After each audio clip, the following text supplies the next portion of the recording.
ഇതെല്ലാം കൂടി പൊടിച്ചെടുത്ത പൗഡറാണിത്. പട്ട, ഗ്രാമ്പു, ഏലക്ക, സ്റ്റാർ അനീസ്, പെരിഞ്ജീരകം ഇതെല്ലാം കൂടി പൊടിച്ചെടുത്ത പൗഡറാണിത്. ഞാനിതിങ്ങനെ പൊടിച്ചെടുത്തിട്ടേ ചേർക്കാറുള്ളൂ.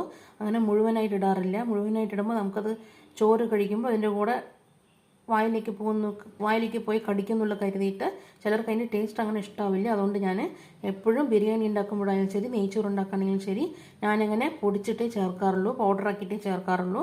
പിന്നെ 2 ബേ ലീഫ് എടുത്തിട്ടുണ്ട്, കുറച്ച് കസ്കസ് എടുത്തിട്ടുണ്ട്, കുറച്ച് കാഷ്യൂ നട്ട് എടുത്തിട്ടുണ്ട്, പിന്നെ 2 സവാള, മീഡിയം സൈസ് സവാള കട്ട് ചെയ്ത് വെച്ചിട്ടുണ്ട്, 4 പച്ചമുളക് കട്ട് ചെയ്ത് വെച്ചിട്ടുണ്ട്, 1 table spoon ginger garlic paste വേണം, ആവശ്യത്തിനുള്ള ഉപ്പും വേണം. നമുക്കിനി ലാസ്റ്റ് നെയ്ച്ചോറ് ഗാർണിഷ് ചെയ്യാൻ വേണ്ടി കുറച്ച് കൊറിയാണ്ടർ ലീവ്സും കൂടെ വേണം കേട്ടോ. അപ്പോൾ നമ്മുടെ ഒഴിച്ചു കൊടുത്ത എണ്ണയും സൺഫ്ലവർ ഓയിലും ആ നെയ്യും ചൂടായി വന്നിട്ടുണ്ട്. ഇനി ഇതിലേക്ക് നമ്മൾ